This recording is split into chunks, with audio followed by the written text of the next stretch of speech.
Hello friends, स्वागत है आप सभी का मेरे यूट्यूब चैनल पर। और जो चैनल पर नए हैं वो चैनल को सब्सक्राइब कर लें और वीडियो को पूरा देखें। और वीडियो पसंद आए तो लाइक शेयर सब्सक्राइब जरूर करें।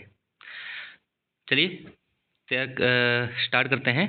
फर्स्ट जो हमारा क्वेश्चन है, निम्नलिखित में से 1773 के रेगुलेटिंग एक्ट के संबंध में कथनों पर विचार कीजिए। तो वहाँ पर 3 स्टेटमेंट आपके पास दी गई हैं और देखिए इनमें से कौन सी सही है और कौन सी गलत। फर्स्ट है आपका, यह ब्रिटिश संसद द्वारा भारत में ईस्ट इंडिया कंपनी के प्रशासन को नियंत्रित करने के लिए पारित किया गया था। सेकंड है, इसने मद्रास में न्यायालय की सर्वोच्च अदालत सुप्रीम कोर्ट की स्थापना की थी। और थर्ड है, इसने बंगाल के गवर्नर को बंगाल का गवर्नर जनरल नामित किया था।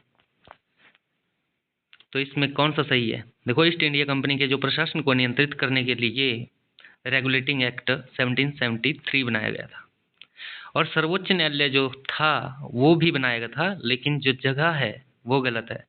मद्रास में नहीं, कलकत्ता में बनाया गया था।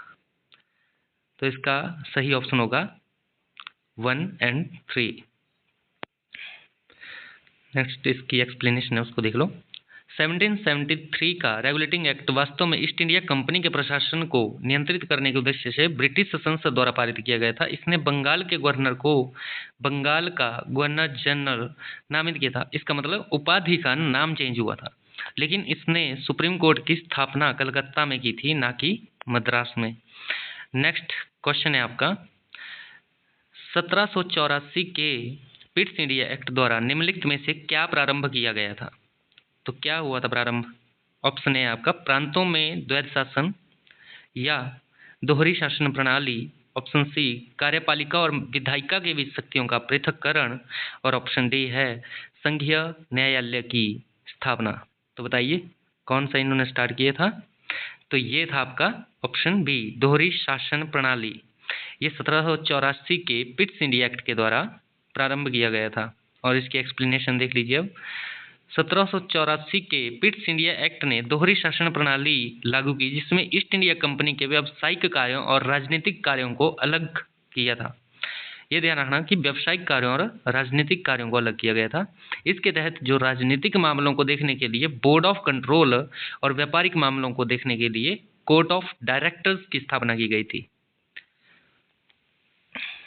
नेक्स्ट क्वेश्चन है, क्वेश्चन नंबर 3, 1813 के चार्टर एक्ट का महत्व किस कारण से है? तो फर्स्ट स्टेटमेंट है आपकी, ईस्ट इंडिया कंपनी के व्यापारिक अधिकार को समाप्त करना या भारत में अंग्रेजी शिक्षा का प्रचार करने के लिए ईसाई मिशनरियों को अनुमति देना। और ऑप्शन 3 है, बंगाल के गवर्नर को भारत का गवर्नर जनरल बनाना। तो क्या था 1813 के चार्टर एक्ट का महत्व? इसका ऑप्शन है first and second, east India company के व्यापारिक एकाधिकार को समाप्त करना और भारत में अंग्रेजी शिक्षा का प्रचार करने के लिए ईसाई मिशनरियों को अनुमति देना। इसके एक्सप्लेनेशन देख लीजिए। 1813 के चार्टर एक्ट ने कंपनी के व्यापारिक एकाधिकार को समाप्त कर दिया। केवल चाय के व्यापार और चीन के साथ व्यापार को छोड़कर इसने ईसाई मिशनरियों को धर्म प्रचार करने की अनुमति दी। बंगाल के गवर्नर को भारत का गवर्नर जनरल 1833 के चार्टर एक्ट द्वारा बनाया गया था।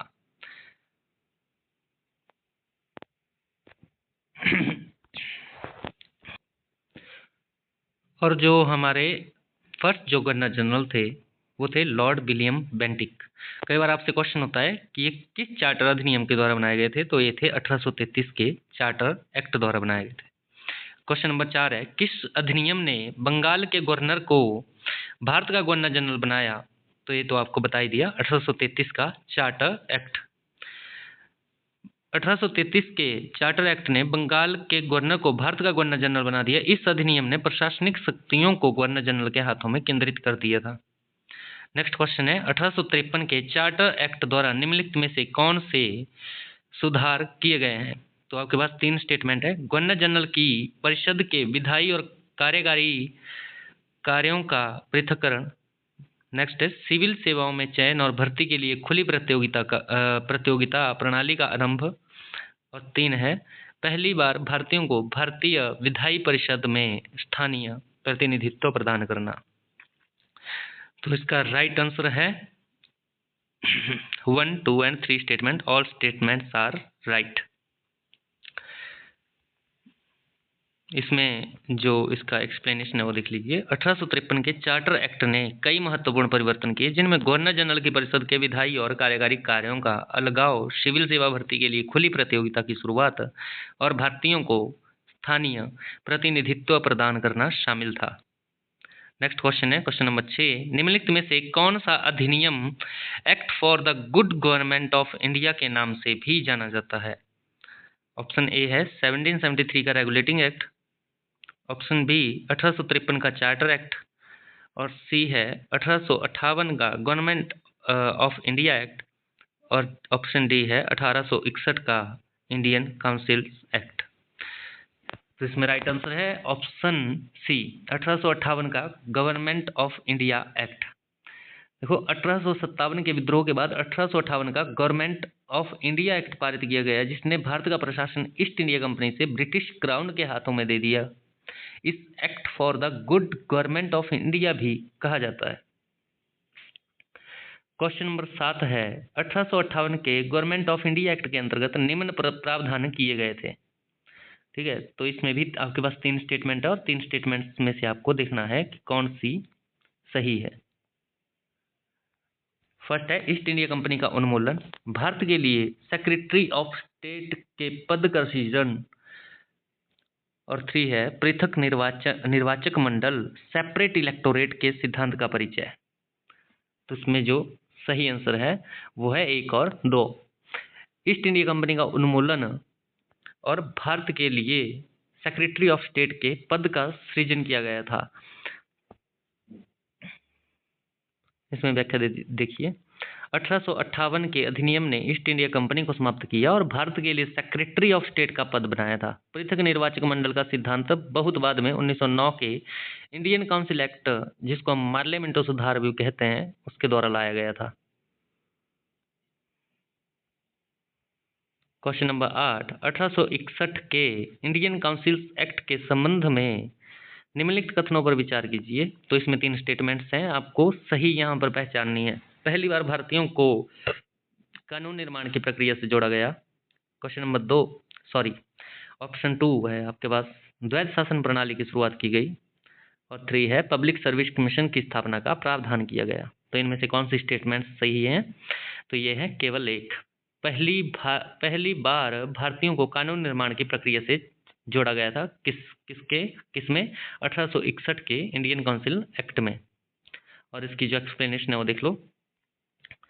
1861 के इंडियन काउंसिल एक्ट ने भारत में प्रतिनिधिक संस्थाओं की शुरुआत की और भारतीयों को पहली बार कानून निर्माण की प्रक्रिया से जोड़ा। द्वैध शासन प्रणाली जो थी वो 1919 के गवर्नमेंट ऑफ इंडिया एक्ट द्वारा लाई गई थी, और पब्लिक सर्विस कमीशन की स्थापना बाद में हुई थी। क्वेश्चन नंबर 9 है, निम्नलिखित में से किस अधिनियम ने पृथक निर्वाचक मंडल, सेपरेट इलेक्टोरेट के सिद्धांत की शुरुआत की थी? अभी आपने ऊपर पढ़ के आए आप, तो बताइए। ऑप्शन ए है आपके पास भारतीय परिषद अधिनियम 1861, नेक्स्ट है भारतीय परिषद अधिनियम 1892, नेक्स्ट है 1909, और नेक्स्ट है 1919। तो बताइए किसमें आपका सेपरेट इलेक्टोरेट की वो जो सिद्धांत था उसकी शुरुआत हुई थी? तो ये था आपका ऑप्शन सी, भारतीय परिषद अधिनियम 1909। और आपने देखा कि इसको बोलते थे कुछ, क्या बोलते थे इसको? पार्लियामेंटो सुधार के नाम से भी इसको जानते थे। इसकी एक्सप्लेनेशन देख लीजिए। भारतीय परिषद अधिनियम 1909, जिसे पार्लियामेंटो सुधार भी कहते हैं, उसने मुसलमानों के लिए पृथक निर्वाचक मंडल का प्रावधान किया था। क्वेश्चन नंबर 10 है, 1909 के पार्लियामेंटो सुधारों का उद्देश्य था, तो क्या उद्देश्य था? भारत को पूर्ण स्वतंत्रता देना, या प्रांतों में द्वैध शासन लागू करना, भारतीयों को प्रशासन में अधिक भागीदारी देना, या भारत में संघीय संरचना को स्थापित करना? तो इसका राइट ऑप्शन है सी, भारतीयों को प्रशासन में अधिक भागीदारी देना।